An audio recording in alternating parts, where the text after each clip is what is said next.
അനുദിന ജീവിതത്തിന്റെ സായാഹ്നങ്ങളിലൂടെയും സങ്കടങ്ങളിലൂടെയും അസ്വസ്ഥതകളിലൂടെയും ജീവിത ഭാരത്തിലൂടെ എല്ലാം കടന്നു പോകുമ്പോൾ നമുക്കെതിരെ ഒരു ശത്രുവുണ്ട് എന്ന് നമ്മൾ അറിഞ്ഞിരിക്കുന്നത് നല്ലതാണ്. ഹല്ലേലൂയ. പത്രോസിന്റെ ലേഖനത്തിൽ അത് വളരെ വെടിപ്പായിട്ട് പൗലോസ്ലീഹ പറഞ്ഞു തരുന്നുണ്ട്. ഒന്നാമത്തെ ലേഖനം, പത്രോസിന്റെ 1-ാം ലേഖനം 5-ാം അധ്യായം അതിന്റെ 7-ഉം 8-ഉം തിരുവചനങ്ങൾ ഒന്ന് വായിക്കാവോ? നിങ്ങളുടെ ഉത്കണ്ഠകളെല്ലാം അവിടുത്തെ ഏൽപ്പിക്കുവേൻ. അവിടുന്ന് നിങ്ങളുടെ കാര്യത്തിൽ ശ്രദ്ധാലുവാണ്. നിങ്ങൾ സമചിത്തതയോടെ ഉണർന്നിരിക്കുവേൻ. നിങ്ങളുടെ ശത്രുവായ പിശാച്, വചനം പറയാണ്, നിങ്ങളുടെ ശത്രുവായ പിശാച് അലറുന്ന സിംഹത്തെ പോലെ ആരെ വിഴുങ്ങണമെന്ന് അന്വേഷിച്ചുകൊണ്ട് ചുറ്റി നടക്കുന്നു. ഇപ്പൊ നിങ്ങൾ ഇവിടെ ഇരിക്കുമ്പോൾ പോലും ശത്രു നമുക്കെതിരെ പ്രവർത്തിച്ചുകൊണ്ടിരിക്കുക. നമ്മുടെ ചിന്തകളെ വ്യതിചലിപ്പിക്കാൻ അവന് പറ്റും. നമ്മുടെ മനസ്സിനെ അസ്വസ്ഥപ്പെടുത്താൻ ശത്രുവിന് പറ്റും. എന്നിട്ട് വചനം കൂട്ടിച്ചേർക്കുകയാണ്, വിശ്വാസത്തിൽ ഉറച്ചു നിന്നുകൊണ്ട് അവനെ എതിർക്കുവിൻ. എന്താ പറയുന്നേ? വിശ്വാസത്തിൽ ഉറച്ചു നിന്നുകൊണ്ട് ശത്രുവിനെ എതിർക്കുവിൻ. നമ്മൾ ഈ ദിവസങ്ങളിലൊക്കെ ഈ കാര്യങ്ങളെ കുറിച്ച് അല്പം കൂടി ഡീറ്റെയിൽ ആയിട്ട് കാണാൻ പരിശ്രമിക്കും. അപ്പോ പത്രോസ്ലീഹ പറയുകയാണ്, നമുക്കൊരു ശത്രുവുണ്ട്. അലറുന്ന സിംഹത്തെ പോലെ ആരെ വിഴുങ്ങണമെന്ന് നോക്കിക്കൊണ്ട് നമുക്കെതിരെ നിരന്തരം പ്രവർത്തിച്ചു കൊണ്ടിരിക്കുന്ന ആത്മീയ മണ്ഡലത്തിൽ പ്രവർത്തിക്കുന്ന ഒരു ആത്മീയ ശത്രുവുണ്ട്.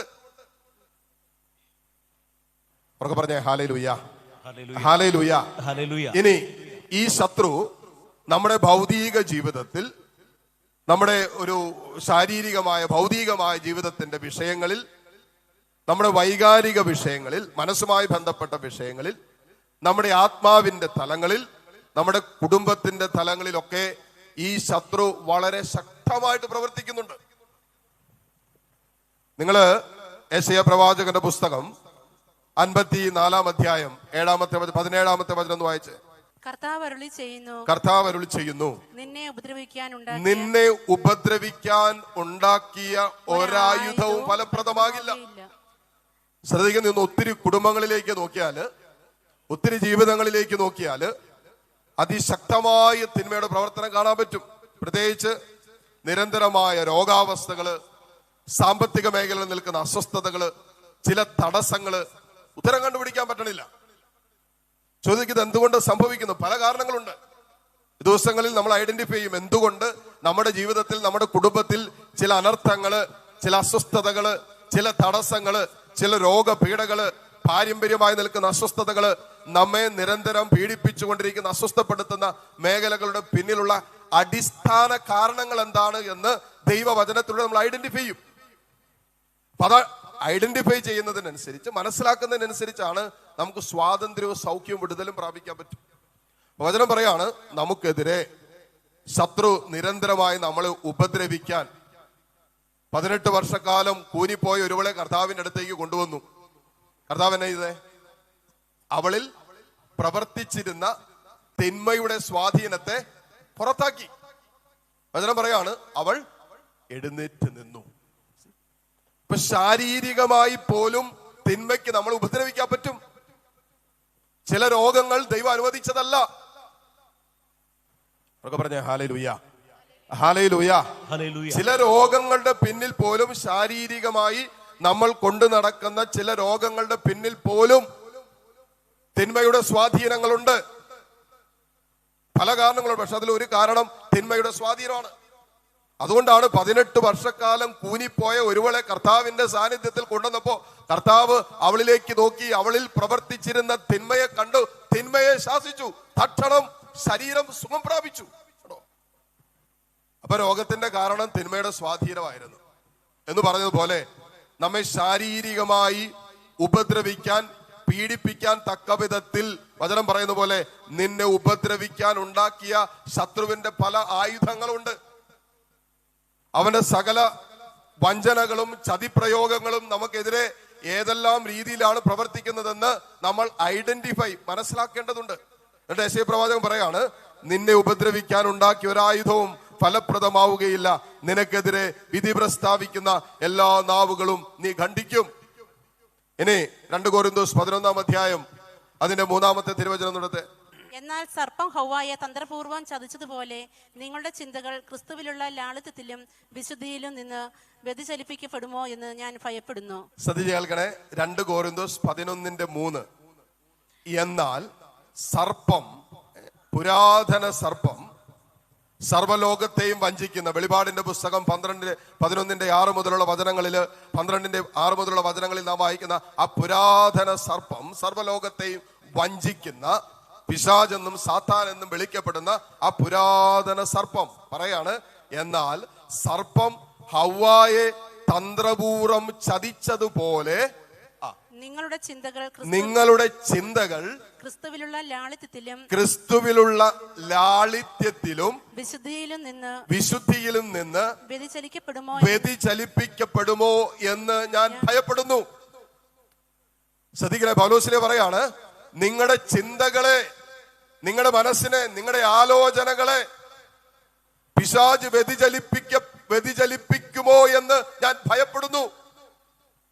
എന്ന് പറഞ്ഞാൽ ശരീരത്തിന്റെ മേൽ മാത്രമല്ല ശത്രുവിന്റെ അറ്റാക്ക് നിൽക്കുന്നത്, നമ്മുടെ മനസ്സിന്റെ മേലും പിശാച് നിരന്തരമായ ഒരാക്രമണം നടത്തുന്നുണ്ട്.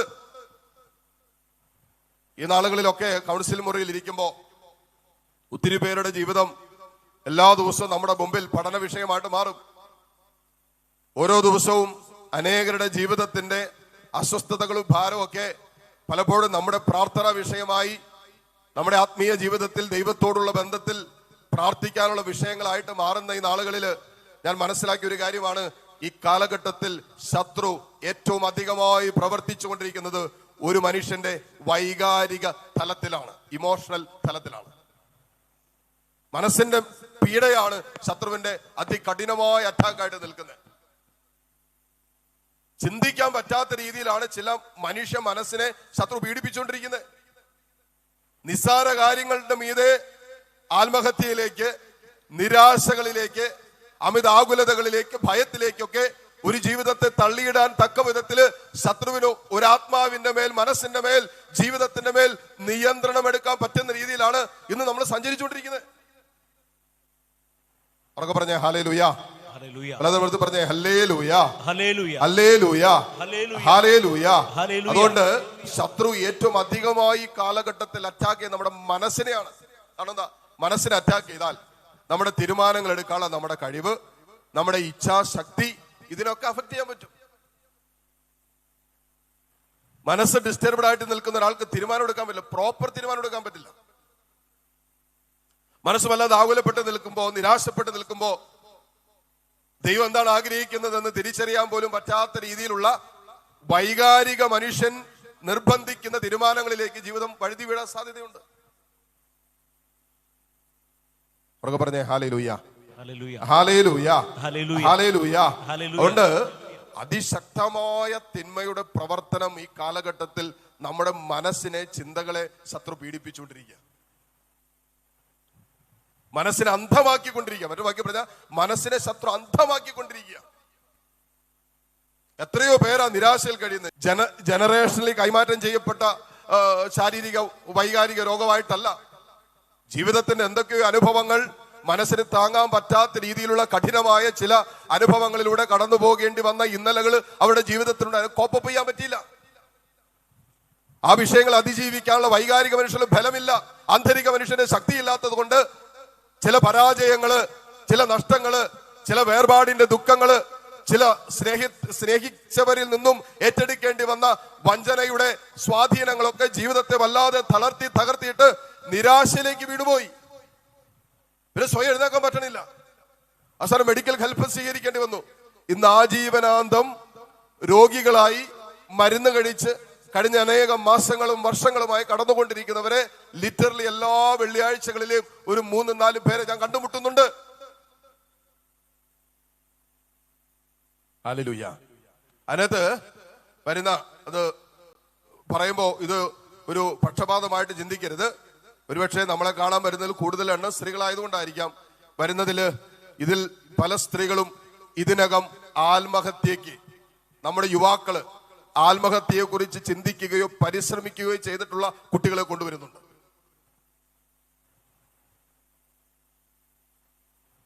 അപ്പൊ നമ്മൾ ഇവരായിട്ടിരുന്ന് സംസാരിച്ച്, മോളെ കാരണം എന്താണ്, എന്തിനാ നീ ഇങ്ങനെ ചിന്തിക്കുന്നേ? അങ്ങനെ ചിന്തിച്ചു പോവാന്ന് പറയുന്നത്, ചിന്തിക്കാൻ നിർബന്ധിതരാകുക എന്ന് പറയുന്നത്. എനിക്കറിയാച്ച ഇത് ഓവർ തിങ്കിങ് ആണ്, ഇങ്ങനൊന്നും ചിന്തിക്കേണ്ടെന്നറിയാം, പക്ഷെ ചിന്തിച്ചു പോവാന്ന് പറയുന്നത്. ഇങ്ങനെയൊന്നും ചിന്തിക്കേണ്ടല്ല എന്ന് എനിക്കറിയാച്ച. ഞാൻ പള്ളിയോട് ചേർന്ന് നിൽക്കുന്നതാണ്, അൾത്താരയോട് ചേർന്ന് നിൽക്കുന്നതാണ്. കഴിഞ്ഞ 8-10 വർഷമായിട്ട് അൾത്താരയിൽ ഗാനങ്ങൾ ആലപിക്കുന്ന പെങ്കൊച്ചാണ്. പക്ഷെ എന്നാ ചെയ്യാനാ, ദേവാലയ ബന്ധിത ജീവിതം നയിച്ചിട്ടും ദൈവികമായി ചിന്തിക്കാൻ പറ്റാതെ ശത്രു മനസ്സിനെ നിരന്തരം പീഡിപ്പിച്ചിട്ട് ശത്രുവിന്റെ നിയന്ത്രണത്തിലും മനസ്സിനെ, ചിന്തകളെ, വൈകാരികത എത്തിച്ചിരിക്കുക എന്ന്. മുന്നോട്ട് പോകാൻ പറ്റണില്ല, കൊണ്ട് സ്റ്റക്കായി. ഈ കഴിഞ്ഞ നാളുകളിലെ കാരിസ്മയിൽ നടന്ന ഒരു ധ്യാനത്തില്, ഇപ്പൊ ധ്യാന ദിവസങ്ങൾ നമ്മൾ അവിടെ ധ്യാനത്തിൽ പങ്കെടുക്കുന്നവരെ നമ്മൾ പേഴ്സണലി കാണും. ഇപ്പൊ ധ്യാനത്തിന്റെ അവസാന ദിവസം നമ്മൾ കണ്ടു തീർക്കാത്തവരെയൊക്കെ നമ്മൾ പെട്ടെന്ന് വന്ന് എല്ലാവരും കണ്ട് ഒരു കൈവ് പ്രാർത്ഥനയൊക്കെ സ്വീകരിക്കാം എന്നൊക്കെ അനൗൺസ്മെന്റ് ഒക്കെ നടത്തും. അപ്പൊ ഇന്റർവെൽ സമയത്ത് ഇവരെല്ലാം കൂടി ഓടി വരും. 3-4 യുവാക്കളും ഉണ്ടായിരുന്നു ഇതിനകത്ത്.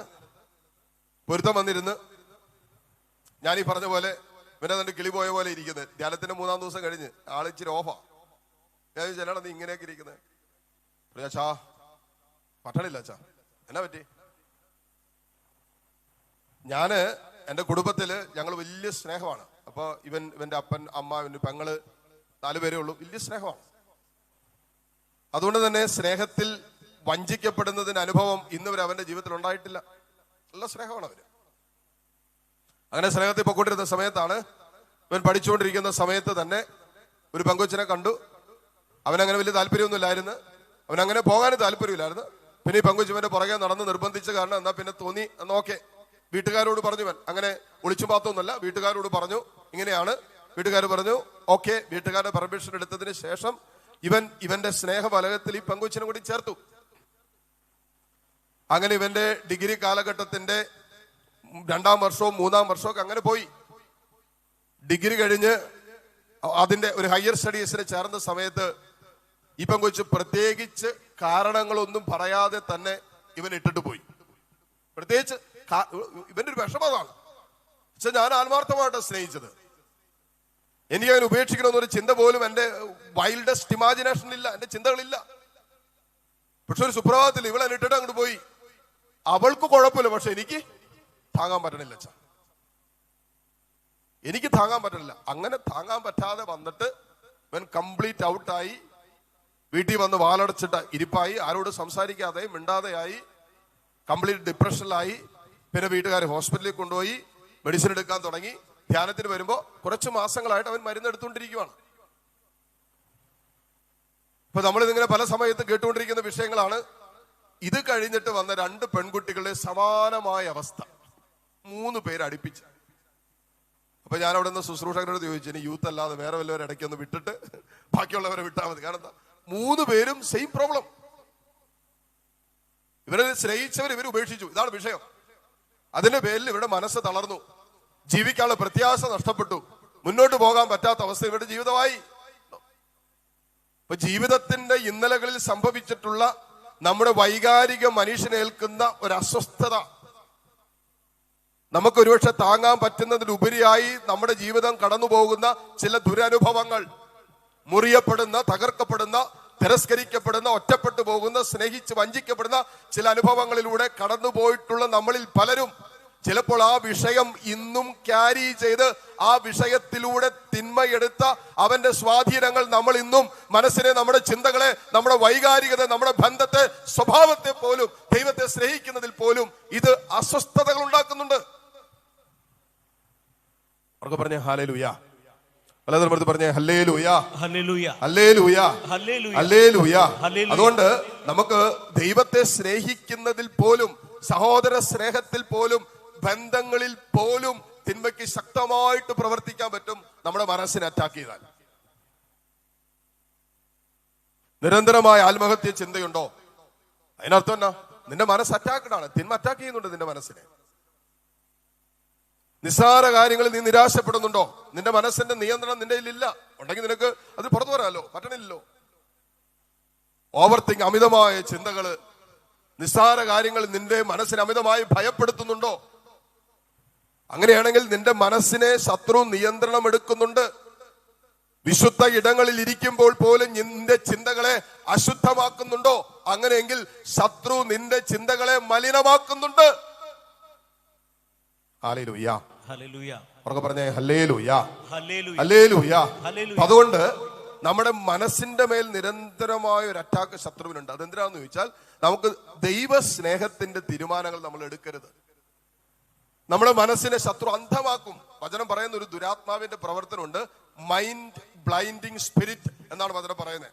മനസ്സിനെ അന്ധമാക്കുന്ന ദുരാത്മാവ്. 2 കൊരിന്തോസ് 4:4 ആ വചനം നിങ്ങൾ കാണുന്നത്. ഈ ലോകത്തിന്റെ ദേവൻ അവിശ്വാസികളായ അവരുടെ മനസ്സിനെ അശുദ്ധമാക്കിയിരിക്കുന്നു.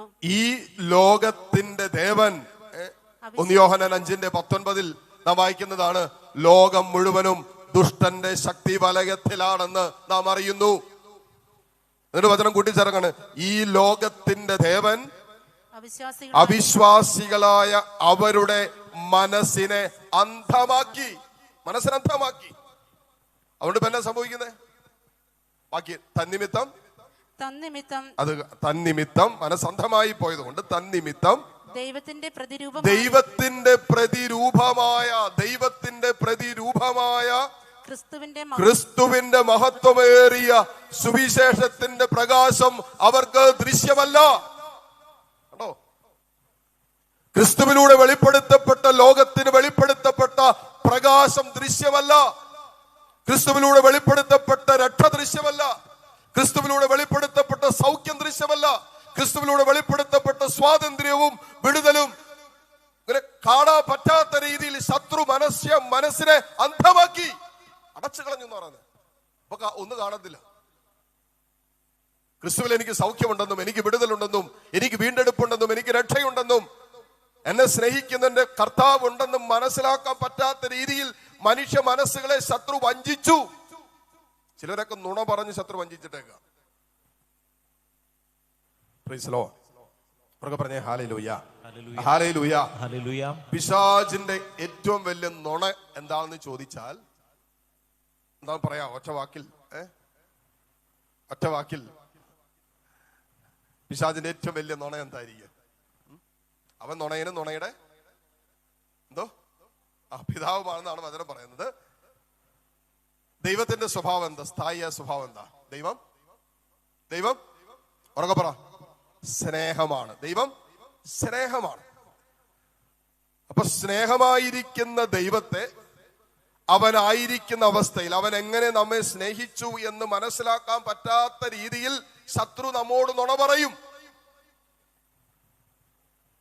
പൗൽ പറയുന്ന ഏറ്റവും ശക്തമായ ഒരു നുണയാണ്, നിന്നെ ആരും സ്നേഹിക്കുന്നില്ല, നിന്നെ ആരും സ്നേഹിക്കാനില്ല. എത്ര പേരാന്നറിയാവോ പ്രാർത്ഥിക്കാൻ വരുമ്പോൾ, അച്ഛാ എന്നെ ആരും സ്നേഹിക്കാനില്ല അച്ഛാ. വീട്ടിൽ അപ്പനില്ലേ? അപ്പനുണ്ട്. അമ്മയില്ലേ? അമ്മയുണ്ട്. സഹോദരിമാര് 4 ഉണ്ടല്ലോ നിനക്ക്, അവരുണ്ട്. ഒരാങ്ങളെ ഉണ്ടല്ലോ, ഉണ്ട്. എന്നാലും എന്നെ സ്നേഹിക്കാൻ. ഞാൻ പറഞ്ഞു അപ്പം കൊച്ചിനോട് നമുക്ക് പുറത്ത് നാളെ ഇറക്കാന്ന് പറഞ്ഞു. ഇപ്പൊ കൊച്ചു ഇവരെല്ലാവരും ഉണ്ട്. ഗ്രാൻഡ് മദർ ഉണ്ട് വീട്ടില്. അവരിപ്പോ മരിച്ചു, പക്ഷെ ഗ്രാൻഡ് മദർ ഉണ്ടായിരുന്നു അവൾ പങ്കുവച്ച് വന്ന സമയത്ത്. ഇത്രയും പേര് വീട്ടിലുണ്ടായിട്ട് ഇവള് പറയാണ്, ഇവളുടെ വിഷമം പറഞ്ഞപ്പോ ഇവള് പറഞ്ഞ, എന്നെ സ്നേഹിക്കാൻ ആരുമില്ല അച്ഛാ, എന്നെ മനസ്സിലാക്കാൻ ആരുമില്ല അച്ഛാ, ഞാൻ ഒറ്റയ്ക്കാ. ഇതാണ് ഇവിടെ വിഷയം. ഞാൻ ചോദിച്ചു, നിന്റെ അടുത്ത് ആരാ പറഞ്ഞ നീ ഒറ്റയ്ക്കാന്ന്? നിന്റെ അടുത്ത് ആരാ പറഞ്ഞ നിന്നെ സ്നേഹിക്കാൻ ആരുമില്ല എന്ന്? ഞാൻ ചോദിച്ചു, ഹൂ ടോൾഡ് യു? നിന്നോട് ആര് പറഞ്ഞു? നമ്മളിപ്പോ നമ്മളിത് തലക്കകത്തേക്ക് വരണമെങ്കിൽ ആരെങ്കിലും നമ്മളോട് പറയണമല്ലോ. ഉൽപ്പത്തി പുസ്തകം 3-ാം അധ്യായം 9-ാമത്തെ വചനത്തില് പാപം ചെയ്തതിന് ശേഷം ആദ്യ മാതാപിതാക്കള് മറഞ്ഞിരിക്കുമ്പോ കർത്താവ് വന്നിട്ട് ആദത്തോട് ചോദിക്കുന്ന ഒരു ചോദ്യമുണ്ട്, ആദം നീ എവിടെയാണ്?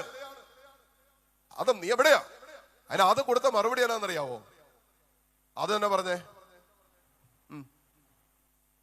ആദം പറഞ്ഞ ഞങ്ങൾ 3:9 ഉൽപ്പത്തി 3:9. ഞാൻ വളരെ സ്ലോയിലാണ് ഇന്ന് പോകുന്നത്. നാളെ ചിലപ്പിച്ചിലൂടെ ഫാസ്റ്റ് ആകും. ആദം പറഞ്ഞു, ഞങ്ങൾ നഗ്നരായതുകൊണ്ട് ഭയന്ന് ഒളിച്ചതാണ്. ഒത്തിരി ആത്മീയ വിശകലനം ചെയ്യേണ്ട വചനഭാഗമാണത്. നമ്മളിപ്പോ അതിൽ തൊടുന്നില്ല. അത് കഴിഞ്ഞിട്ടുള്ള വാക്യം. അപ്പോ ആദം പറഞ്ഞു, ഞങ്ങൾ നഗ്നരായതുകൊണ്ട് ഭയം ഒളിച്ചതാണ്. ഇന്നലകളിലും അവര് നഗ്നരായിരുന്നു. പാപം ചെയ്യുന്നതിന് മുമ്പ് അവര് നഗ്നരായിരുന്നു.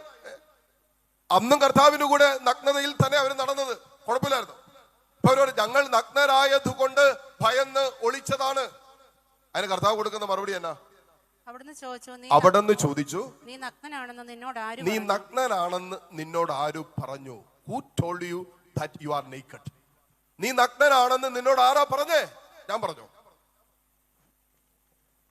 നീ നഗ്നനാണെന്ന് നിന്നോട് ആര് പറഞ്ഞു? ഇതാണ് വിഷയം. നിനക്കിനി രക്ഷയില്ല എന്ന് നിന്നോട് ആരാ പറഞ്ഞേ? ഈ രോഗത്തിന് സൗഖ്യമില്ല എന്ന് നിന്നോട് ആര് പറഞ്ഞു? ഇപ്പോൾ നീ കടന്നു പോകുന്ന പ്രശ്നത്തിൽ നിന്ന് നിനക്ക് പുറത്തു വരാൻ പറ്റില്ല എന്ന് നിന്നോട് ആരാ പറഞ്ഞേ? നിന്റെ ജീവിതം വഴിമുട്ടിയെന്നും നിന്റെ മക്കളെ നഷ്ടപ്പെട്ടെന്നും നിനക്കിനി പ്രതീക്ഷിക്കാൻ ഒന്നുമില്ല എന്നും ജീവിതത്തിൽ മുന്നോട്ട് പോകാൻ ഒരു സാധ്യതയില്ല എന്നും ഈ പാപത്തിൽ നിന്നും ഈ ബന്ധനത്തിൽ നിന്നും ഈ ദുശീലത്തിൽ നിന്നും എനിക്ക് പുറത്തു വരാൻ പറ്റില്ല എന്ന് നിന്നോട് ആരാ പറഞ്ഞേ? ഇതാണ് വിഷയം. Who told you? നിന്നോട് ആരാ പറഞ്ഞേ? ദൈവം പറഞ്ഞിട്ടില്ല, വിശുദ്ധ ഗ്രന്ഥത്തിൽ എങ്ങും പറഞ്ഞിട്ടില്ല. ഫിലിപ്പിയ 4:13 നമ്മൾ പിള്ളേർക്കൊക്കെ പരീക്ഷയ്ക്ക് പ്രിപ്പയർ ചെയ്യുന്ന പിള്ളേർക്ക് പറഞ്ഞു കൊടുക്കുന്ന വചനമാണ് ഫിലിപ്പിയ 4:13 അല്ലേ? എന്നതാ ഫിലിപ്പിയ 4:13 എന്നാ? നിങ്ങൾ പിള്ളേരല്ലാത്തതുകൊണ്ടായിരിക്കും അല്ലെ, പരീക്ഷ ഒന്നും ഇല്ലാത്തതുകൊണ്ടായിരിക്കും നിങ്ങൾക്ക് ഈ വചനം അറിയാത്ത. ഫിലിപ്പിയ 4:13 എന്നെ ശക്തനാക്കുന്നവനിലൂടെ എനിക്കെല്ലാം ചെയ്യാൻ സാധിക്കും. എല്ലാം ചെയ്യാൻ സാധിക്കും എന്നാണ് വചനം പറയുന്നത്. എന്നെ ശക്തനാക്കുന്ന എന്റെ ക്രിസ്തുവിലൂടെ എനിക്കെല്ലാം ചെയ്യാൻ സാധിക്കും. ഇതാണ് വചനം പറയുന്നത്. ഇപ്പൊ നിനക്കിത് പറ്റില്ല, ഇത് നടക്കില്ല, ഇത് ശരിയാകില്ല, ഞാൻ വിജയിക്കില്ല, എന്റെ ജീവിതം ഇങ്ങനെയായി, എനിക്കിതിന്ന് പുറത്തു വരാൻ പറ്റില്ല. Who told you? നിന്നോട് ആരാ പറഞ്ഞേ? എത്ര ശക്തമായിട്ടാണ് പിശാച് നമ്മോട് നുണ പറഞ്ഞുകൊണ്ടിരിക്കുന്നത്. എത്രയോ സ്നേഹത്തിലാണ് പിശാചിന്റെ നുണ നമ്മൾ ചങ്കിലിട്ട് മനസ്സിലേക്ക് എടുത്ത് ജീവിതത്തിലെടുത്ത് താലോലിച്ചുകൊണ്ടിരിക്കുന്നത്. ഉറക്കെ പറഞ്ഞേ ഹല്ലേലൂയ, ഹല്ലേലൂയ. ഇവിടെ വചനം പറയാണ് 2 കൊരിന്തോസ് 4:4. തിരിച്ചു വരാം. ഈ ലോകത്തിന്റെ ദേവൻ അവിശ്വാസികളായ അവരുടെ മനസ്സിനെ അന്ധമാക്കിയിരിക്കുന്നു. തന്നിമിത്തം ദൈവത്തിന്റെ പ്രതിരൂപമായ ക്രിസ്തുവിന്റെ മഹത്വമേറിയ സുവിശേഷത്തിന്റെ പ്രകാശം അവർക്ക് ദൃശ്യമല്ല. എന്ന് പറഞ്ഞാൽ അവരിന്നും അന്ധകാരത്തിലാണ്. ഇന്നും വെളിച്ചത്തിലല്ല, അന്ധകാരത്തിലാണെന്ന് പറയുന്നത്. ഈ വെളിച്ചം കിട്ടിയാലേ, ക്രിസ്തുവിലൂടെ വെളിപ്പെടുത്തപ്പെട്ട വെളിച്ചം കിട്ടിയാലേ നമുക്ക് ജീവിതത്തിൽ പ്രത്യാശ ഉണ്ടാവുള്ളൂ. ആ വെളിപ്പെടുത്തപ്പെട്ട പ്രകാശം നമുക്ക് കിട്ടിയാലേ നമുക്ക് വിശ്വാസത്തിന്റെ ധൈര്യം ഉണ്ടാവുള്ളൂ. ആ വെളിച്ചം നമുക്ക് കിട്ടിയാലേ ക്രിസ്തു കുരിശിൽ സ്നേഹിച്ചതുപോലെ നമുക്ക് സ്നേഹിക്കാൻ പറ്റുള്ളൂ. വെളിച്ചം കിട്ടണം, വെളിച്ചം കിട്ടണം. അതുകൊണ്ടാണ് ഉൽപ്പത്തി പുസ്തകം ആരംഭിക്കുന്നതിനെ വെളിച്ചമുണ്ടാകട്ടെ എന്ന് പറയും. വെളിച്ചമുണ്ടാകട്ടെ. എന്താണ് ഈ വെളിച്ചം? ക്രിസ്തുവാകുന്ന വെളിച്ചത്തെ കുറിച്ചാണ് പറയുന്നത്. ഈശോ പറഞ്ഞല്ലേ, ഞാനാണ് ലോകത്തിന്റെ പ്രകാശം, ഞാൻ ലോകത്തിന്റെ പ്രകാശമാണ്. Hallelujah, hallelujah, hallelujah. അപ്പോ നമ്മുടെ മനസ്സിനെ ഏതെല്ലാം രീതിയിൽ ശത്രു പീഡിപ്പിക്കുന്നുണ്ട് എന്ന് നമ്മൾ അറിയണം. ഇതറിഞ്ഞാൽ നമുക്ക് ആ മേഖലയിൽ വിടുതൽ. ഞാൻ ഈ കഴിഞ്ഞ ദിവസം, കഴിഞ്ഞതിന്റെ മുമ്പത്തെ ആഴ്ച, 2 ആഴ്ച ഒരു പെങ്കൊച്ചിനെ കൊണ്ട് വന്ന. അപ്പൊ അവള് 1 മാസം മുമ്പ് എന്നെ കാണാൻ വന്ന. അവളുടെ പ്രശ്നം ശരീരം മുഴുവൻ ഇങ്ങനെ സോറിയാസിസ് പോലെ ഇങ്ങനെ ചൊറിഞ്ഞിരിക്കുക, ഫുൾ ബോഡി. ഈ ചൊറിച്ചിൽ കൂടും. എപ്പോഴാണെന്ന് ചോദിച്ചാൽ, ഇവിടെ മനസ്സ് ഡിസ്റ്റർബ്ഡ് ആകുമ്പോ, പെട്ടെന്നൊരു ഭയവും ഡിപ്രഷനൊക്കെ മനസ്സിലേക്ക് വരുമ്പോ പെട്ടെന്ന് ഈ ചൊറിച്ചിൽ അങ്ങോട്ട് കൂടും. പിന്നെ ഇങ്ങനെ 24/7 ഈ പെങ്കുച്ചി ചൊറിഞ്ഞുകൊണ്ടിരിക്കുക. അപ്പോൾ ഒരു വിദേശ യാത്രയുമായി ബന്ധപ്പെട്ട പരീക്ഷയ്ക്കൊക്കെ വേണ്ടി ഒരുങ്ങുന്ന ഒരു പെങ്കൊച്ചാണ്. ഈ പെങ്കൊച്ചിനെ അന്ന് കൊണ്ടുവന്നു. നമ്മൾ സംസാരിക്കാൻ തുടങ്ങിയപ്പോൾ മനസ്സിലായി വല്ലാത്തൊരു ഫിയർ, കടന്നുപോയ ജീവിതത്തിന്റെ ചില ട്രോമാറ്റിക് എക്സ്പീരിയൻസുകൾ ഇവിടെ മനസ്സിനെ വല്ലാതെ അസ്വസ്ഥപ്പെടുത്തിയിട്ടുണ്ട്. ഇപ്പോഴേ നമുക്ക് മനസ്സിലാക്കാൻ പറ്റും ഇവൾ അനുഭവിക്കുന്ന ശരീര രോഗത്തിന്റെ ഈ അസുഖത്തിന്റെ പിന്നിൽ it's not a physical sickness, ശാരീരിക രോഗമല്ല എന്നും ഈ രോഗത്തിന് പൂർണ്ണമായ സൗഖ്യമുണ്ട് എന്ന് നമുക്ക് മനസ്സിലാക്കാൻ എളുപ്പമാണ്. ഞാൻ ആ പെങ്കുച്ചിന്റെ കാര്യങ്ങളൊക്കെ പറഞ്ഞു. ആ പെങ്കുച്ചിന്റെ അമ്മ കൂടെ ഉണ്ടായിരുന്നു. എല്ലാം സംസാരിച്ചു. കൊച്ചിന് വേണ്ടി പ്രാർത്ഥിക്കാൻ തുടങ്ങിയപ്പോഴേ ആ കൊച്ചു താഴെ വീണു, കടന്ന് ഇച്ചിരി അസ്വസ്ഥപ്പെടാൻ തുടങ്ങി. അവളെ മേൽ അന്നോളം അവളുടെ മനസ്സിനെ പീഡിപ്പിച്ചുകൊണ്ടിരുന്ന നിരാശയുടെ ഭയത്തിന്റെ തിന്മ അത്രമാത്രം ഉള്ളല്ലേ. ഒരാൾക്ക് ജീവിതത്തിൽ ഒന്നും ചിന്തിക്കാൻ പറ്റാത്ത രീതിയിൽ മനസ്സിലെ തിന്മ ഭരിക്കാൻ തുടങ്ങുന്ന അവസ്ഥ ആലോചിച്ചു. ചാകണമെന്നുള്ള ചിന്ത മാത്രമേ തലയ്ക്കത്തുള്ളെങ്കിലോ? വേറെ ഒരു ചിന്ത തലയ്ക്കത്തില്ല. ചത്താ മതി, എന്റെ കാര്യങ്ങളൊന്നും ശരിയാകുന്നില്ല, ഞാൻ പലവട്ടം പരീക്ഷ എഴുതിയതാ, ശരിയാകുന്നില്ല, എനിക്കിനി ശരിയാകില്ല, ഞാനിങ്ങനെ ജീവിക്കുന്ന എന്തിനാ, എന്റെ ജീവിതം പാഴായില്ലേ. പിന്നെ അടുത്ത ചിന്ത തലയ്ക്കത്ത് ചത്താ മതി എന്നുള്ള.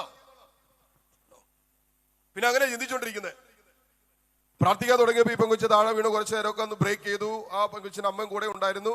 കുറച്ച് സമയമെടുത്ത് അവളെ കൊണ്ട് ഏറ്റു പറയിപ്പിച്ച് അവളുടെ മേൽ ഇന്നോളം അവളുടെ മനസ്സിനെ ശത്രു നിയന്ത്രണം എടുത്തിരുന്ന നിരാശകള്, സൂയിസൈഡൽ ടെൻഡൻസികള്, വിടുതൽ കിട്ടേണ്ട മനസ്സിന്റെ കെട്ടുകളിലെല്ലാം കർത്താവിന്റെ നാമത്താലും വചനത്താലും പരിശുദ്ധാത്മാവിനാലും പരിശുദ്ധ രക്തത്താലുള്ള അവന്റെ ബലിയുടെ യോഗ്യതയാലുള്ള വിടുതൽ ആ മകൾക്ക് വേണ്ടി പ്രഖ്യാപിച്ചു. അവളെ കൊണ്ട് തന്നെ പ്രഖ്യാപിച്ച് എൻ്റെ അടുത്ത് പ്രാർത്ഥിപ്പിച്ചു. ഈ ഒരു മാസം കഴിഞ്ഞ് 2 ആഴ്ച മുമ്പാണ് അവർ വന്നു കഴിഞ്ഞപ്പോ ഇവരുടെ അപ്പൻ ഇങ്ങനെയുള്ള കാര്യങ്ങൾ ഒന്നൊട്ടും താല്പര്യമില്ലാത്ത ആത്മീയ കാര്യങ്ങള്, കൂദാശ സംബന്ധമായ വിഷയങ്ങള്, അപ്പൻ അതുപോലെ ബന്ധപ്പെട്ട വിഷയങ്ങളൊന്നും വലിയ താല്പര്യമില്ലാത്തതാണ്. അപ്പൊ ആദ്യം ഇവര് പോണെന്ന് പറഞ്ഞപ്പോഴേ അപ്പന് വലിയ താല്പര്യമില്ലായിരുന്നു.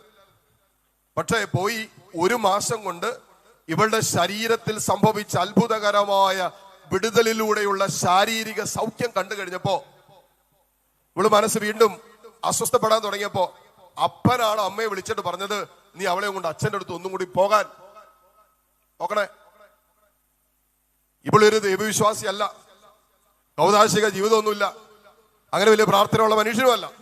എന്നാലും പ്രാർത്ഥന സ്വീകരിച്ച് വന്നപ്പോൾ അവളുടെ ശരീരത്തിലുണ്ടായ പ്രകടമായ സൗഖ്യം, വർഷങ്ങളായിട്ട് ഈ മകൾ കൊണ്ടു നടന്ന ശരീരത്തിന്റെ അസ്വസ്ഥതകൾക്ക് സൗഖ്യം കിട്ടിയത് ഒരു അപ്പൻ കണ്ടതുകൊണ്ട് അപ്പ പറഞ്ഞു, ചെറിയ അസ്വസ്ഥ ഉണ്ടായപ്പോഴേ നീ മകളെ കൊണ്ട് അച്ഛൻ്റെ അടുത്ത് പോയി ഒന്നുകൂടി പ്രാർത്ഥിക്കേ. ആണെന്താ കഴിഞ്ഞ 1 മാസമായിട്ട് കുഴപ്പമില്ല. അല്ലെങ്കിൽ ചൊറിഞ്ഞ് മുഴുവൻ ഇങ്ങനെ പാച്ച് വർക്ക് പോലെ കറുത്ത പാടുകൾ വന്ന് പൊട്ടി ഒലിക്കുന്ന ഒരു അവസ്ഥ നിൽക്കുന്ന, ചൊറിഞ്ഞുകൊണ്ട് ടെൻഷൻ വരുമ്പോഴേ ചൊറിയാൻ തുടങ്ങും. അവളുടെ മനസ്സിനെ അത്രമാത്രം തിന്മ സ്വാധീനിച്ചിട്ട് അവളുടെ ശരീരത്തെ രോഗാതുരമാക്കി, അവളുടെ ഭാവി, സ്വപ്നങ്ങൾ, മുന്നോട്ടുള്ള ദാമ്പത്യ ജീവിതം, അവളുടെ ജോലി, സകല മേഖലകളിൽ തിന്മറ്റാക്കിയ ഫ്യൂച്ചർ. അവളോട് എനിക്കൊരു ഭാവിയില്ല എന്നാ പറയുന്നത്. എനിക്കൊരു ഭാവിയില്ല. എന്നോട് ചുമോളെ നിന്റെ അടുത്ത് ആരോ പറഞ്ഞത് നിനക്ക് ഭാവിയില്ല എന്ന്? Who told you? ചിലരൊക്കെ നമ്മുടെ മുമ്പിൽ ഇരിക്കുമ്പോ ഇന്നലകളിൽ കടന്നുപോയ മനസ്സിനേറ്റ ചില മുറിവിന്റെ തിക്താനുഭവങ്ങളുടെ നടുവിൽ ഹൃദയത്തിലേക്ക് ആ വൾണറബിൾ സിറ്റുവേഷനിൽ ശത്രു ആ അനുഭവത്തെ മുതലെടുത്ത്, നമ്മുടെ ബലഹീനതകളിൽ മുതലെടുത്ത് ഇന്ന് അനേകരെ വെറുപ്പിലും വിദ്വേഷത്തിലും ക്ഷമിക്കാൻ പറ്റാത്ത മനസ്സിന്റെ ഉടമകളാക്കി ശത്രു ഇട്ടിട്ടുണ്ട്. ക്ഷമിക്കാൻ പറ്റുന്നില്ല അച്ഛാ, എനിക്ക് വല്ലാത്ത വെറുപ്പ് ചിലരോടൊക്കെ ഉണ്ട് എന്ന് എവിടെയെങ്കിലും മനസ്സിലൊരു തോന്നലുണ്ടെങ്കിൽ നിന്റെ മനസ്സിനെ ശത്രു അതിശക്തമായിട്ട് അറ്റാക്ക് ചെയ്യും, നിയന്ത്രിക്കുകയും ചെയ്തുകൊണ്ടിരിക്കുകയാണ്. പറഞ്ഞേ ഹല്ലേലൂയ. സ്വരമെടുത്ത് പറഞ്ഞേ ഹല്ലേലൂയ, ഹല്ലേലൂയ, ഹല്ലേലൂയ. റോമാക്കാർക്ക് എഴുതിയ ലേഖനം 8-ാം അധ്യായം അതിന്റെ 7-ാമത്തെ തിരുവചനം ഒന്ന് വായിച്ച്. ജഡിക താല്പര്യങ്ങളിൽ മുഴുകിയിരിക്കുന്ന മനസ്സ് ദൈവത്തിന്റെ ശത്രുവാണ്. അത് ദൈവത്തിന്റെ നിയമത്തിന് കീഴ്പ്പെടുന്നില്ല, കീഴ്പ്പെടാൻ അതിന് സാധിക്കുകയുമില്ല. അതിന് പറയാണ് ജഡിക താല്പര്യങ്ങളിൽ മുഴുകിയിരിക്കുന്ന മനസ്സ്.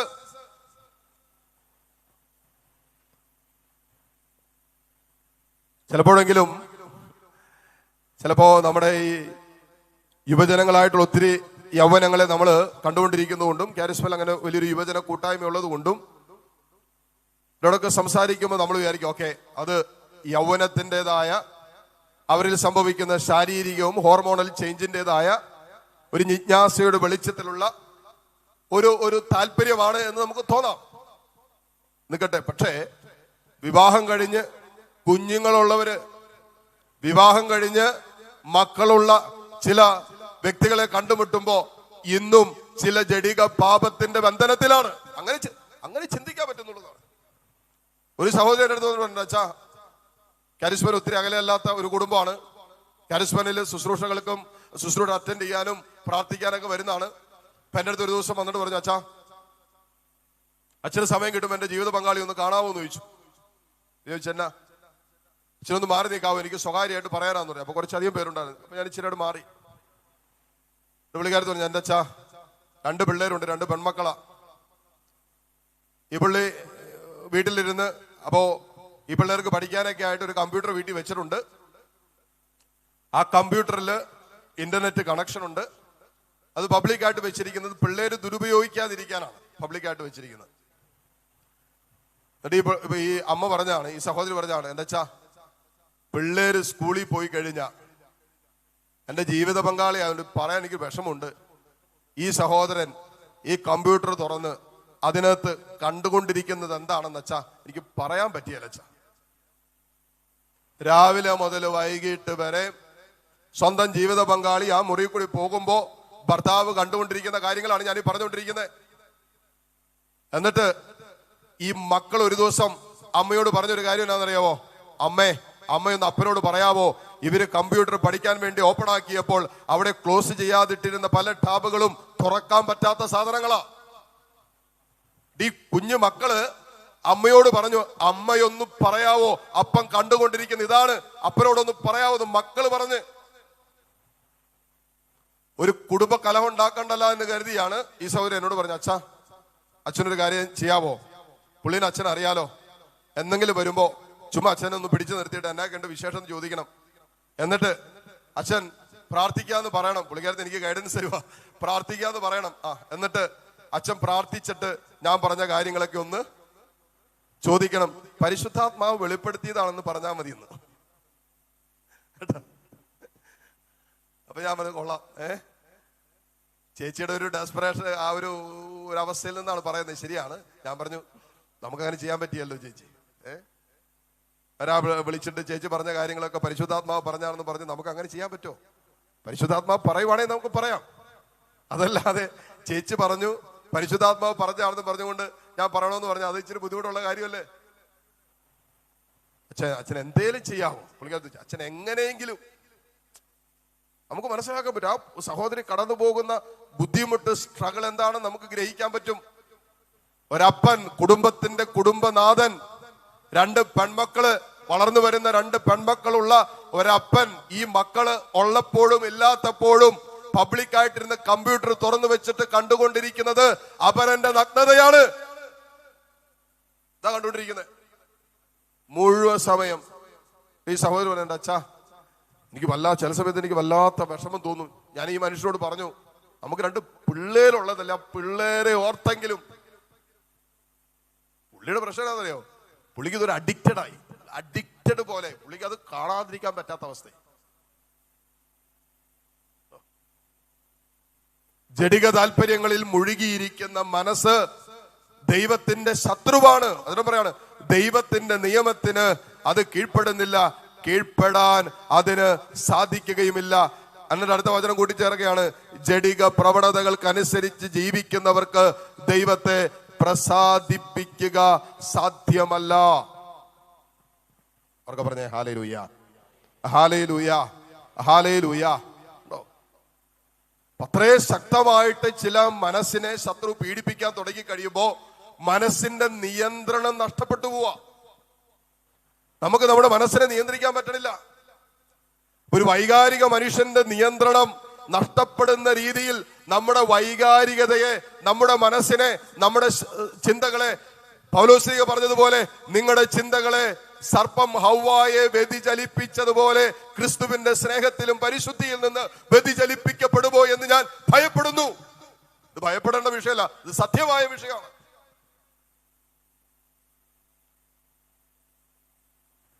നമ്മുടെ ചിന്തകളെ, നമ്മുടെ മനസ്സിനെയൊക്കെ നമ്മൾ വിവേചിക്കേണ്ടതുണ്ട്. നിങ്ങള് യോഹന്നാന്റെ 1-ാമത്തെ ലേഖനം 4-ാം അധ്യായം 1 മുതലുള്ള വചനങ്ങൾ എടുത്തേ. പ്രിയപ്പെട്ടവരെ, എല്ലാ ആത്മാക്കളെയും നിങ്ങൾ വിശ്വസിക്കരുത്. പറയാ, എല്ലാ ആത്മാക്കളെയും നിങ്ങൾ വിശ്വസിക്കരുത്. Do not believe every spirit. എല്ലാ ആത്മാക്കളെയും വിശ്വസിക്കരുത് എന്ന് പറഞ്ഞാൽ ചില ആത്മാക്കളെ നിങ്ങൾ എല്ലാ ആത്മാക്കളെയും വിശ്വസിക്കരുതെന്ന് പറഞ്ഞാൽ അതിനർത്ഥം തന്നെ എല്ലാ ആത്മാക്കളെയും വിശ്വസിക്കരുതെന്ന് പറഞ്ഞാൽ ചില ആത്മാക്കൾ വിശ്വസിക്കാൻ കൊള്ളാത്തതാണത്. ഇപ്പൊ ഞാൻ പറയാണ്, ഇവിടെ ഇരിക്കുന്ന എല്ലാത്തിനെയും വിശ്വസിക്കാൻ കൊള്ളുന്നതല്ല എന്ന് പറഞ്ഞാൽ, ഇവിടെ ഇരിക്കുന്ന എല്ലാത്തിനെയും വീട്ടിൽ കയറ്റാൻ കൊള്ളുന്നതല്ല എന്ന് പറഞ്ഞാൽ, വീട്ടിൽ കയറ്റാൻ കൊള്ളാത്ത ചിലതൊക്കെ ഇരുത്ത് ഇരിപ്പുണ്ടെന്നല്ലേ? അപ്പൊ യോഹന്നാനിലെ പറയാണ്, എല്ലാ ആത്മാക്കളെയും നിങ്ങൾ വിശ്വസിക്കരുത് എന്ന് പറഞ്ഞാൽ, വിശ്വസിക്കാൻ കൊള്ളാത്തത് ആയിട്ടുള്ള അരൂപികൾ ആത്മാക്കൾ പ്രവർത്തിക്കുന്നുണ്ടെന്നുള്ളതാണ്. എന്നിട്ട് പറയാണ്, പ്രിയപ്പെട്ടവരെ, എല്ലാ ആത്മാക്കളെയും നിങ്ങൾ വിശ്വസിക്കരുത്. പിന്നെ എന്ത് ചെയ്യണം? ആത്മാക്കളെ പരിശോധിക്കണം. എന്നിട്ട് അവ ദൈവത്തിൽ നിന്നാണോ എന്ന് വിവേചിക്കുവിൻ.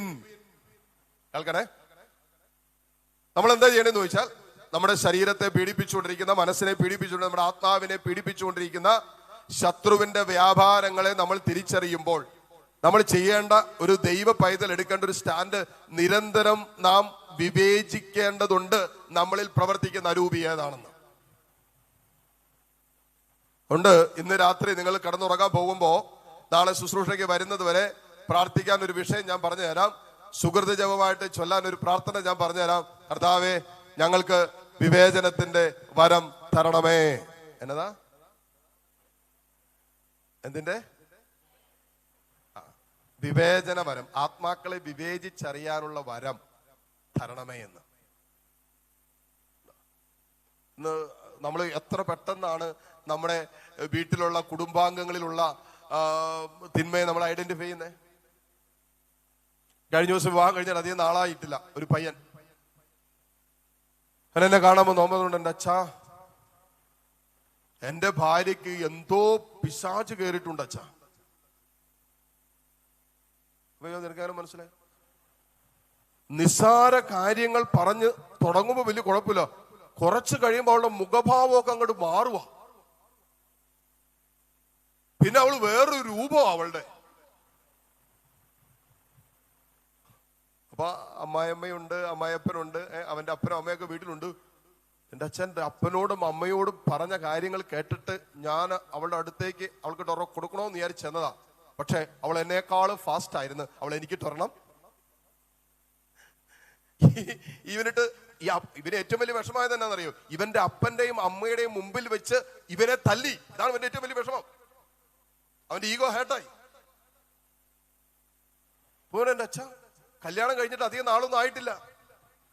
എന്നിട്ട് പറയാണ്, സ്നേഹമാണെങ്കിൽ എൻ്റെ അച്ഛ സ്നേഹിച്ച് നക്കി കൊല്ലൂന്നാ പറയുന്നത്. സ്നേഹിച്ചല്ല, നക്കി കൊല്ലൂന്നാ പറയുന്നത്. പക്ഷെ ചില സമയത്ത് ഇവള് കാണിക്കുന്ന കണ്ടിട്ട് എനിക്കൊന്നും മനസ്സിലാകുന്നില്ല അച്ഛാ. അതുകൊണ്ട് എനിക്കിപ്പോ പേടിയാ. അവരോട് എനിക്കിപ്പോ പേടിയാ അവളുടെ അടുത്ത് കിടക്കാനായിട്ട്. രാത്രി വല്ല കഴുത്ത് ഞെരിച്ച് ഈ സാധനം കൊല്ലോന്നൊരു പേടി. അച്ഛോ, എന്തോ പ്രവർത്തിക്കുന്നുണ്ട് അവളിൽ. ദേഷ്യമൊക്കെ അങ്ങോട്ട് കയറി കഴിയുമ്പോ പിന്നെ പല്ലൊക്കെ അങ്ങോട്ട് കടിക്കുക, കൈയൊക്കെ ഇങ്ങോട്ട് ചുരുട്ടുക. പിന്നെ അവള് കംപ്ലീറ്റ് മാറിയെന്നാ പറയുന്നത്. ഇവിടെ ഇപ്പൊ കുറച്ച് നാളായിട്ട് മാറി താമസിക്കുക. കുറച്ച് ദിവസങ്ങളായിട്ട് ഇവനൊരു സ്ഥലത്ത്, അവള് വേറെ സ്ഥലത്താ. എന്ത് പെട്ടെന്നാണ് അവൻ ഐഡന്റിഫൈ ചെയ്ത് എന്ത് തന്റെ ജീവിത പങ്കാളിയില് പ്രവർത്തിക്കുന്നത് ദൈവസ്നേഹമല്ല എന്ന് മനസ്സിലായില്ലേ? നിങ്ങൾ മനസ്സിലാക്കിയിട്ടില്ലേ? ഇല്ല, ചില ജീവിത പങ്കാളിയുടെ സ്വഭാവം കാണുമ്പോ കൊടുക്കാൻ തോന്നിയിട്ടില്ലേ?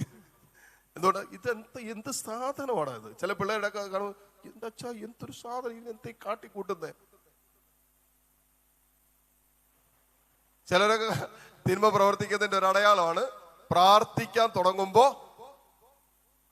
വീട്ടില് സന്ധ്യാപ്രാർത്ഥനയ്ക്ക് വിളിക്കുമ്പോ, പ്രാർത്ഥിക്കാനുള്ള തീരുമാനങ്ങളൊക്കെ എടുക്കുമ്പോഴേ ചേട്ടൻ തോളത്ത് തോർത്ത് ഇട്ടിട്ട് നേരെ ഞാൻ കുളിച്ചിട്ട് വരാൻ കേട്ടോടി. അല്ലെങ്കിൽ പ്രാർത്ഥന ഇല്ലെങ്കിൽ പുള്ളിക്ക് കുളിക്കോ വേണ്ട, പല്ലേക്കോ വേണ്ട, ഒന്നും വേണ്ട. പ്രാർത്ഥിക്കാൻ തുടങ്ങുമ്പോഴേ താണ്ടെ ഞാനേ കുളിച്ചിട്ട് വരാം. അപ്പോഴാ മറ്റവൻ ഞാൻ ഇപ്പൊ വരാട്ടോ അമ്മ എന്ന് പറഞ്ഞ് ബൈക്ക് കൊടുത്ത് താണ്ടെ അടുത്ത കലങ്കിലേക്ക് പോയി. ചിലവര് പ്രാർത്ഥിക്കാൻ ഇരിക്കുന്ന സമയത്ത് കണ്ടിട്ടുണ്ടോ എന്തൊരു ഡിസ്റ്റർബ്ഡ് ആണെന്നറിയാവോ? ഒരു അരമണിക്കൂർ സമയമൊക്കെ നമ്മുടെ ഭവനങ്ങളിൽ പല കുടുംബങ്ങളിൽ പ്രാർത്ഥന ഉള്ളൂ. അരമണിക്കൂർ 3/4 മണിക്കൂർ ഏരിയൽ അത്രയൊക്കെ ഉള്ളൂ സന്ധ്യാപ്രാർത്ഥന.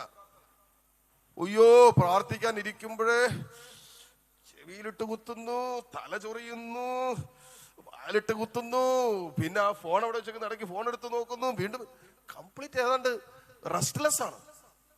സ്വസ്ഥമായിട്ട് ഇരിക്കാൻ പോലും പറഞ്ഞില്ല. പ്രാർത്ഥന കഴിഞ്ഞു നോക്കിയേ, ഒരു കുഴപ്പമില്ല, പിന്നെ ഡീസന്റ് ആണ്. പ്രാർത്ഥന തുടങ്ങുമ്പോഴാണ് ചില പിള്ളേർക്കൊക്കെ പിരിവിരിപ്പ് കൂടുതൽ അല്ലേ, കണ്ടില്ലേ? ചുമ്മാ മൊബൈലും കണ്ട് ടാബും കണ്ട് കാർട്ടൂണും കണ്ട് ഇതും കണ്ടിരിക്കുമ്പോൾ പിള്ളേർക്ക് ഒരു കുഴപ്പമില്ല. ഈ സാധനങ്ങളെ കൊണ്ടുവന്ന് അവിടെ പ്രാർത്ഥിക്കാൻ ഇരുത്തി നോക്കിയേ, അയ്യോ ഇല്ലാത്ത സകല കുരുത്തക്കേട് പിള്ളേര് കാണിക്കാൻ തുടങ്ങും. എങ്ങനെയെങ്കിലും ഈ പ്രാർത്ഥന അലങ്കോലപ്പെടുത്താനുള്ള സകല, ചില വീടുകളിലൊക്കെ പ്രാർത്ഥിക്കാതെ പ്രാർത്ഥനയുടെ ഇടയ്ക്ക് അടിയുണ്ടാക്കി പ്രാർത്ഥന നിർത്തിപ്പോയ എനിക്കറിയാം. പ്രാർത്ഥിക്കാനിരുന്ന ഭാര്യയും ഭർത്താവും പിള്ളേരും കൂടി ഇതിനിടയ്ക്ക് എന്തോ ഒന്നോ രണ്ടോ പറഞ്ഞ് ഒന്നോ രണ്ടോ രഹസ്യം കഴിഞ്ഞപ്പോഴാണ് എന്തോ കാര്യം പറഞ്ഞത്, അതും പറഞ്ഞുകൊണ്ട് താണ്ട് തുടങ്ങി. അവസാനം പാതി വഴിക്ക് പ്രാർത്ഥന വരെ അവസാനിപ്പിച്ചിട്ട് പോയി. നിനക്ക് പ്രാർത്ഥിക്കാൻ പറ്റുന്നില്ലേ? ഈശോയുടെ സാന്നിധ്യത്തിൽ ഇരിക്കാൻ പറ്റുന്നില്ലേ? വചനം വായിക്കാൻ പറ്റണില്ലേ? കൗദാശിക ജീവിതത്തിന് പറ്റണില്ലേ? ഇതിലേക്ക് നീ എത്താതിരിക്കാൻ തക്ക വിധത്തിൽ, നീ പ്രാർത്ഥിക്കാതിരിക്കാൻ തക്ക വിധത്തിൽ, നിന്റെ പ്രാർത്ഥനയെ തടസ്സപ്പെടുത്താൻ തക്ക വിധത്തിൽ എന്തോ നിന്നെ നിർബന്ധിക്കുന്നുണ്ട്.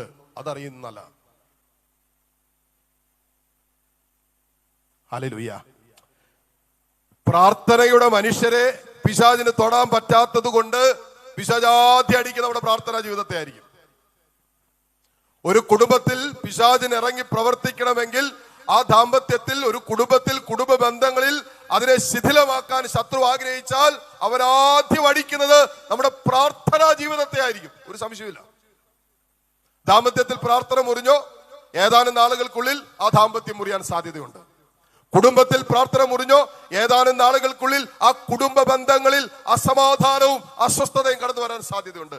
സ്വകാര്യ ജീവിതത്തിൽ ദൈവത്തോടുള്ള ബന്ധം മുറിഞ്ഞോ വിശുദ്ധ ജീവിതം തകർന്നു പോകാനുള്ള സാധ്യത കൺമുമ്പിലാണ്. അതുകൊണ്ടാണ് ഈശോ പറഞ്ഞത്, പ്രലോഭനങ്ങളിൽ വീഴാതിരിക്കാൻ ഉണർന്നിരുന്ന് പ്രാർത്ഥിക്കുവിൻ. വീണിട്ടല്ല പ്രാർത്ഥിക്കാൻ കർത്താവ് പറഞ്ഞ്, വീഴാതിരിക്കാൻ പ്രാർത്ഥിക്കാനാണ് കർത്താവ് പറഞ്ഞത്. ഇപ്പൊ നമ്മളെങ്ങനെയാണെന്നറിയാം, പ്രശ്നം വന്നു കഴിയുമ്പോഴാണ് പിന്നെ ഓടിക്കൊണ്ടിരിക്കുന്നത്. വീണ് പോയി കഴിഞ്ഞിട്ടാണ്, തകർന്നു പോയി കഴിഞ്ഞിട്ടാണ്, ജീവിതത്തിൽ എല്ലാ മേഖലകളിലും നാശത്തിന്റെ അങ്ങേറ്റത്തെത്തിയിട്ടാണ് പിന്നെ ദൈവത്തെ വിളിക്കുന്നത്. അതല്ല കർത്താവ് പറഞ്ഞത്. പ്രലോഭനങ്ങളിൽ വീഴാതിരിക്കാൻ അപ്പസ്തോലന്മാരോട് പറഞ്ഞു, പ്രലോഭനങ്ങളിൽ വീഴാതിരിക്കാൻ ഉണർന്നിരുന്ന് പ്രാർത്ഥിക്കുവിൻ.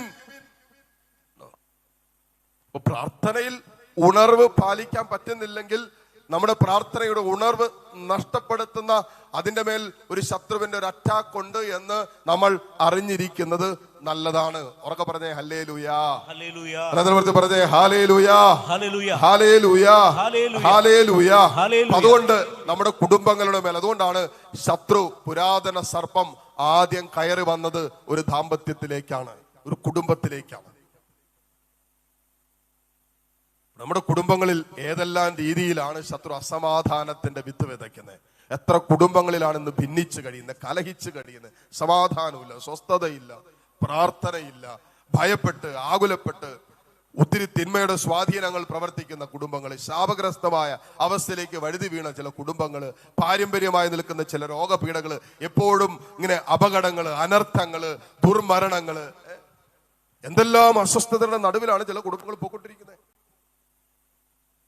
ഇതിന്റെയൊക്കെ പിന്നിൽ തിന്മയുടെ ഒരു സ്വാധീനവും അവന്റെ ഒരു ആലോചനയും കൃത്യമായ പ്ലാനിങ്ങും നമുക്കെതിരെ, നമ്മുടെ കുടുംബത്തിനെതിരെ, നമ്മുടെ ശരീരത്തിനെതിരെ, നമ്മുടെ മനസ്സിനെതിരെ, നമ്മുടെ ആത്മാവിനെതിരെ ശത്രുവിനുണ്ട് എന്ന് തിരിച്ചറിയുന്നിടത്താണ് ആത്മീയ ആയുധങ്ങൾ ധരിക്കുന്നവരായിട്ട് നമ്മൾ മാറുക.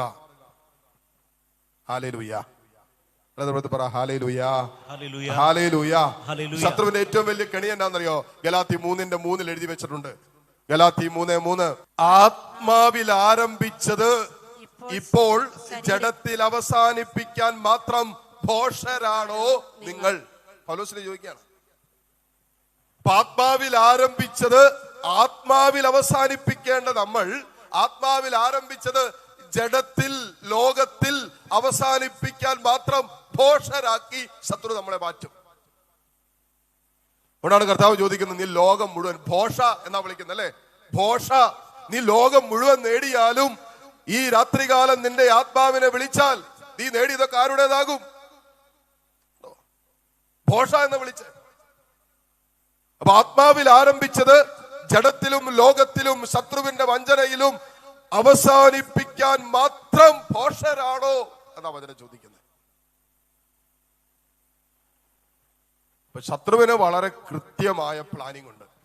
അത് നിങ്ങളുടെ കുടുംബങ്ങളിലേക്ക് നോക്കിയാൽ കാണാൻ പറ്റും. എത്ര സമാധാനത്തിൽ പൊയ്ക്കൊണ്ടിരുന്ന കുടുംബങ്ങളാണ്, എത്ര സ്വസ്ഥതയിലും അങ്ങനെ സന്തോഷത്തിലൊക്കെ പൊയ്ക്കൊണ്ടിരുന്ന കുടുംബങ്ങളാണ്, കുടുംബ ബന്ധങ്ങളാണ് ഇന്ന് തകർന്ന് തരിപ്പണമായി കഴിയുന്നത്. നിസ്സാര കാരണങ്ങളല്ലേ, ക്ഷമിക്കാൻ പറ്റാത്ത അവസ്ഥയിലേക്ക് മാറി. ഭാഗുടമ്പടിയുടെ സമയത്ത് ചെറിയ അസ്വസ്ഥതകൾ, 1 സെന്റ് ഭൂമിയുടെ പേരിൽ ഇന്ന് സഹോദര ബന്ധങ്ങൾ മുറിഞ്ഞു കിടക്കുക. ചില പ്രാർത്ഥിച്ചിട്ട് ദൈവത്തെ വിളിച്ചിട്ട് ചില കാര്യങ്ങൾ ജീവിതത്തിൽ പൂർത്തീകരിക്കപ്പെടാതെ പോയത് കൊണ്ട് ദൈവത്തോടുള്ള ബന്ധം പോലും ഇന്ന് മുറിഞ്ഞു കിടക്കുക. എത്രയും പ്രാർത്ഥിച്ച്, ഇത്രയും ദൈവത്തെ വിളിച്ച്, ഇത്രയും കൺവെൻഷൻ കൂടി ഒക്കെ ചെയ്തിട്ടും എന്റെ ജീവിതത്തിൽ മാത്രം ഒന്നും ശരിയാകുന്നില്ലോ. അതുകൊണ്ട് ഇനിയിപ്പോ ഞാൻ പ്രാർത്ഥനയില്ല, പള്ളിപ്പോക്കും ഇല്ല, കൂതാശയില്ല, ഒരു പരിപാടിയില്ല, ഇതിന് എന്നോട്ട് വിളിക്കുകയും വേണ്ട. അവർക്ക് പറഞ്ഞേ ഹല്ലേലൂയ, ഹല്ലേലൂയ, ഹല്ലേലൂയ. അതുകൊണ്ട് പ്രത്യേകമായി നമ്മുടെ ശരീരത്തെ, നമ്മുടെ മനസ്സിനെ, നമ്മുടെ ആത്മാവിനെ, നമ്മുടെ കുടുംബത്തെ, നമ്മുടെ ഡെസ്റ്റിനിയെ, അതായത് നമ്മളെ കുറിച്ചുള്ള ദൈവത്തിന്റെ പദ്ധതിയെ തടസ്സപ്പെടുത്തിക്കൊണ്ടിരിക്കുന്ന, അറ്റാക്ക് ചെയ്തുകൊണ്ടിരിക്കുന്ന, നമുക്ക് പോലും മനസ്സിലാക്കാൻ പറ്റാത്ത രീതിയിൽ സ്വർഗീയ ഇടങ്ങളിൽ പ്രവർത്തിച്ചു കൊണ്ടിരിക്കുന്ന തിന്മയ്ക്കെതിരെ നാം പോരാടേണ്ടതുണ്ട്. ഈ പോരാട്ടത്തിൽ നമ്മൾ ഒറ്റയ്ക്ക് പോരാടിയാൽ നമ്മൾ ഒരിക്കലും വിജയിക്കില്ല. ഹല്ലേലൂയ. നമ്മുടെ കഴിവ് കൊണ്ടും നമ്മുടെ പരിശ്രമം കൊണ്ടും ഒരു ആത്മീയ യുദ്ധത്തിൽ, സ്പിരിച്വൽ വാർഫെയറിൽ നമുക്ക് ജയിക്കാൻ പറ്റില്ല. അതുകൊണ്ടാണ് റോമ 8:31 നാം വായിക്കുന്ന ഒരു കാര്യമുണ്ട്, ദൈവം നമ്മുടെ പക്ഷത്തെങ്കിൽ, ദൈവം നമ്മുടെ പക്ഷത്തെങ്കിൽ ആര് നമുക്കെതിരെ നിൽക്കും? വചനം പറയാണ്, ദൈവം നമ്മുടെ പക്ഷത്തെങ്കിൽ ആർക്ക് നമുക്കെതിരെ നിൽക്കാൻ പറ്റും? ആർക്കും പറ്റില്ല. ഇപ്പൊ ദൈവം നമ്മുടെ പക്ഷത്തുണ്ടോ ഇല്ലയോ എന്നുള്ളതൊക്കെ നാളെ നാളത്തെ കഴിഞ്ഞുള്ള വചന ശുശ്രൂഷ നമ്മൾ മനസ്സിലാക്കും. എന്തുകൊണ്ട് നമുക്കെതിരെ നിൽക്കുന്ന ശത്രുവിന് നമ്മുടെ മേൽ ആധിപത്യം, നമ്മുടെ കുടുംബങ്ങളുടെ മേൽ, നമ്മുടെ വരുമാന മാർഗങ്ങളുടെ മേൽ, നമ്മുടെ സമാധാനത്തിന്റെ മേൽ, സ്വസ്ഥതയുടെ മേൽ, ആത്മീയ ആനന്ദത്തിന്റെ മേൽ, പ്രത്യാശയുടെ മേൽ, വിശ്വാസത്തിന്റെ മേലൊക്കെ ശത്രുവിന് ആധിപത്യം ഉറപ്പിക്കാൻ പറ്റിയെന്നുള്ളത് നമ്മൾ മനസ്സിലാക്കേണ്ടതുണ്ട്. ദൈവം നമ്മുടെ പക്ഷത്തെങ്കിൽ ആര് നമുക്ക് എതിര് നിൽക്കും? ഹല്ലേലൂയ. ഇതാണ് നമ്മുടെ ഉറപ്പ്. അതുകൊണ്ടാണ് എഫേസ്യർ 6:10 മുതലുള്ള വചനങ്ങളിൽ പൗലോസ് പറയുന്ന ഒരു കാര്യമുണ്ട്, അതിനാൽ ദൈവത്തിന്റെ എല്ലാ ആയുധങ്ങളും നിങ്ങൾ ധരിക്കുവിൻ, എന്തെന്നാൽ മാംസരക്തങ്ങൾക്കെതിരായിട്ടല്ല, പ്രഭുത്വങ്ങൾക്കും ആധിപത്യങ്ങൾക്കും അന്ധകാര ലോകത്തിന്റെ അധിപന്മാർക്കും സ്വർഗീയ ഇടങ്ങളിൽ പ്രവർത്തിക്കുന്ന തിന്മയുടെ ദുരാത്മാക്കൾക്കും എതിരായിട്ടാണ് നാം പടവെട്ടുന്നത്. അതിനാൽ ദൈവത്തിന്റെ എല്ലാ ആയുധങ്ങളും നിങ്ങൾ ധരിക്കുവിൻ. ദൈവത്തിന്റെ ആയുധങ്ങൾ ധരിക്കാൻ പറയുന്നത് എന്തിനാണെന്നറിയാവോ? ഈ ആത്മീയ ശത്രുവിനെതിരെയുള്ള പോരാട്ടത്തിൽ നമ്മൾ തകർന്നു പോകാതിരിക്കാനാണ്. നമുക്ക് ആത്മീയ ആയുധങ്ങൾ വേണം.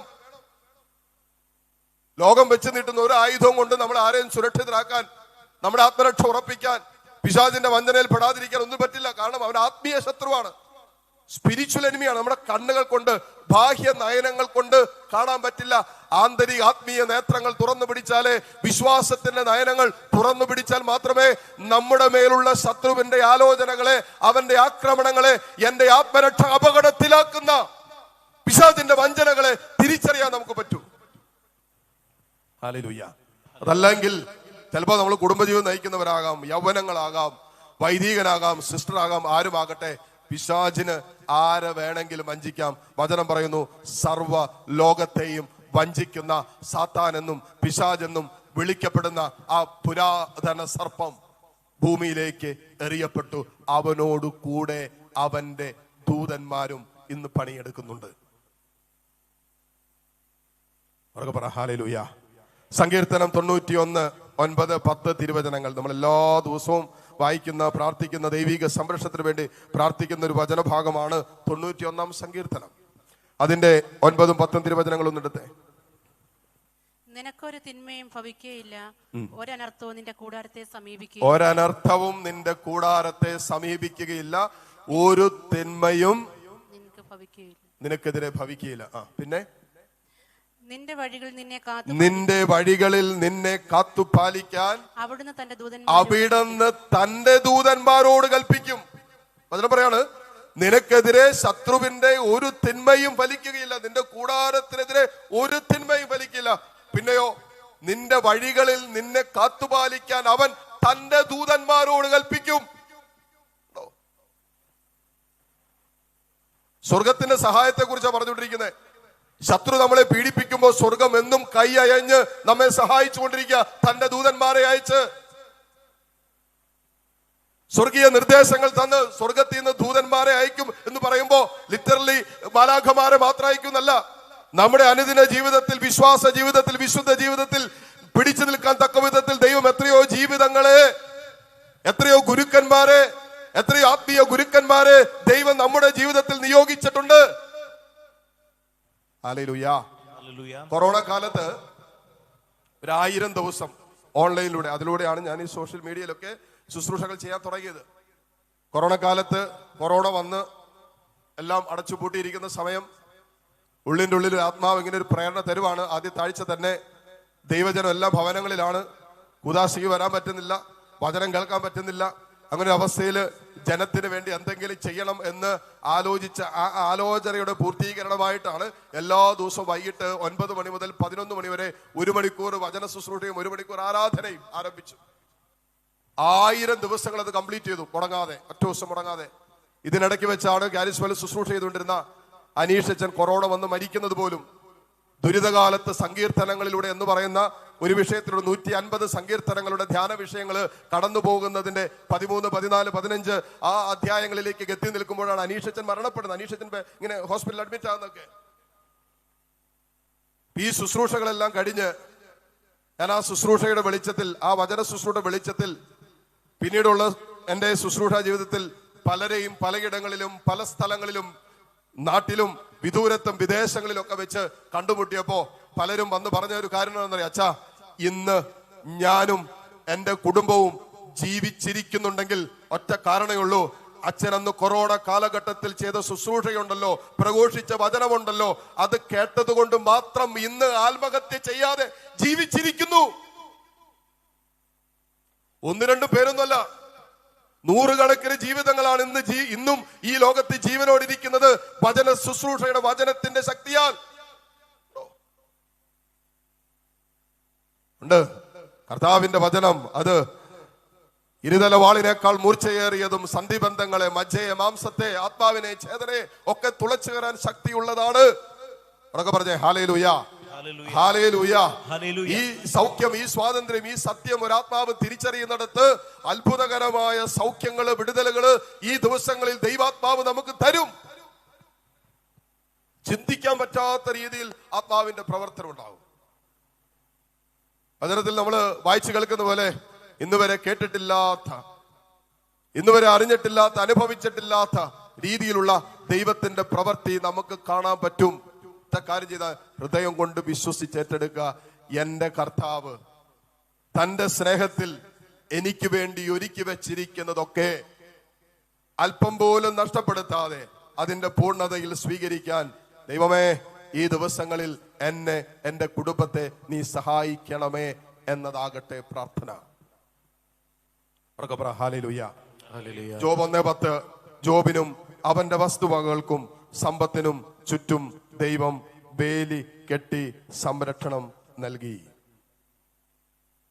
ഈ സംരക്ഷണമാണ്, ഈ ദൈവീക സംരക്ഷണമാണ് നമ്മളെ തൊടാൻ പറ്റാത്ത, നമ്മളെ രോഗി ആക്കാൻ പറ്റാത്ത രീതിയിൽ ദൈവം അനുവദിക്കുന്ന രോഗങ്ങളുണ്ട്. അതല്ല ഞാൻ പറയുന്നത്, ശത്രുവിനെ നമ്മെ രോഗിയാക്കാൻ പറ്റാത്ത രീതിയിൽ, ശരീരത്തിന്റെയോ മനസ്സിന്റെയോ വൈകാരിക ഒരു തലത്തിലും നമ്മളെ തൊടാൻ പറ്റാത്ത രീതിയിലുള്ള കാൽവരിയിൽ അറക്കപ്പെട്ട കുഞ്ഞാടിന്റെ രക്തത്തിന്റെ മുദ്രയും സംരക്ഷണവും ഈ ദിവസങ്ങൾ നമ്മൾ ക്ലെയിം ചെയ്യാൻ പോവാം, വിശ്വാസത്തിൽ ഏറ്റെടുക്കാൻ പോവാം.